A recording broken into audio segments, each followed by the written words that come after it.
Assalamualaikum warahmatullahi wabarakatuh.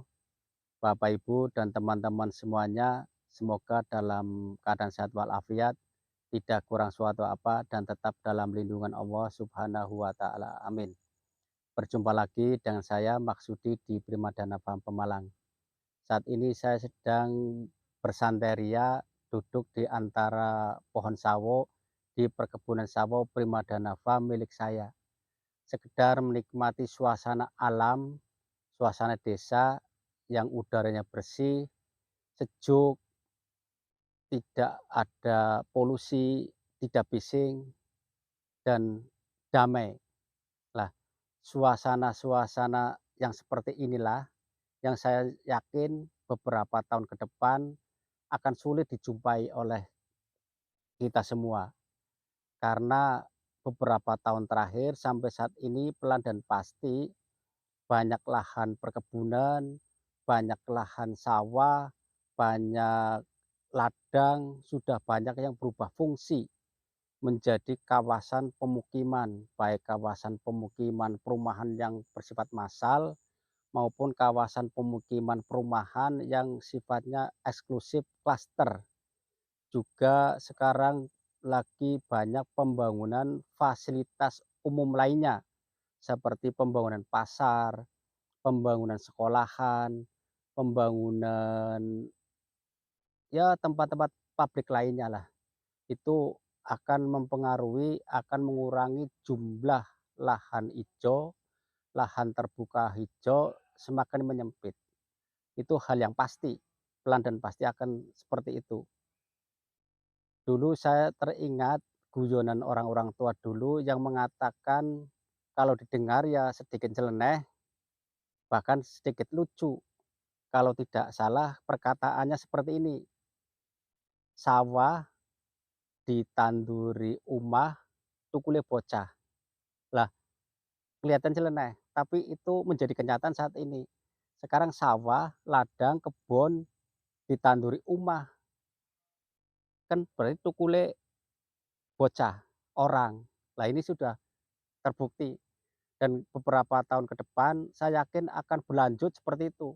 Karena hal yang sangat alamiah, hal yang sangat wajar, hal yang sangat pasti. Karena jumlah lahan kan setiap tahun tidak akan pernah bertambah, ajib tetap.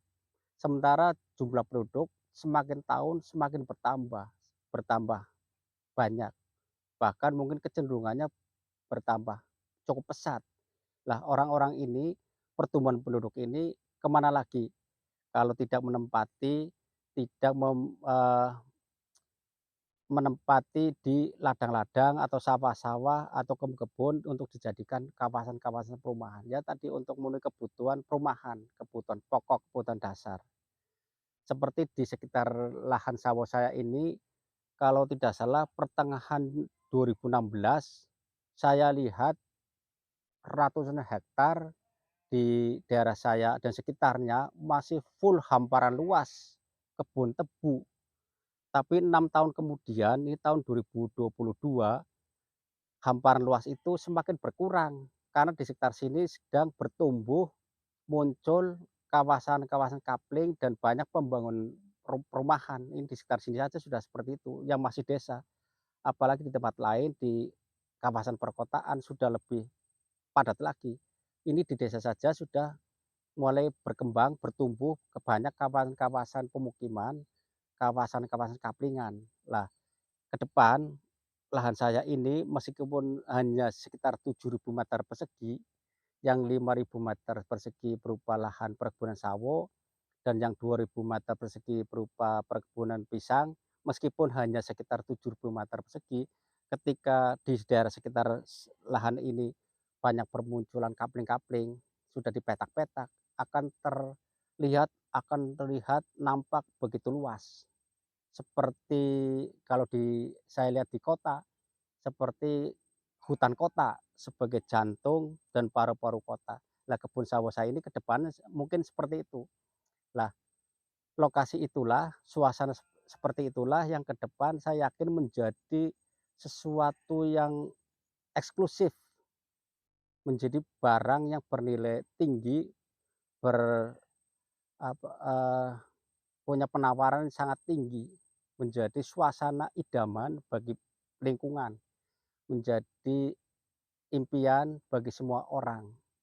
Ya syukur-syukur sih, berjalannya waktu, tadi sejalan dengan bertambahnya waktu, berkembangnya lingkungan, 10 tahun yang akan datang, mungkin 15 tahun yang akan datang, 20 tahun yang akan datang, pohon-pohon sawo ini sudah berkembang pesat, tambah rimbun, buahnya tambah lebat, produksinya melimpah, bisa untuk rujukan, eee, refreshing warga sekitar.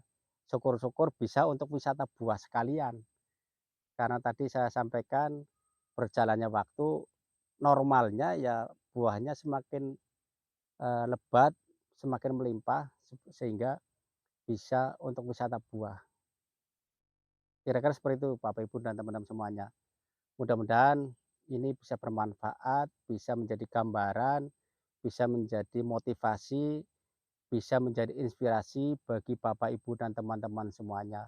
Terutama bagi diri saya sendiri dan keluarga untuk, menambah semangat, menambah motivasi, kehidupan saya dan keluarga ke depan. Mudah-mudahan ini akan terwujud, dan baik untuk semuanya. Demikian Bapak, Ibu, dan teman-teman semuanya, terima kasih atas segala perhatiannya. Mohon maaf apabila ada kekurangan. Wassalamualaikum warahmatullahi wabarakatuh.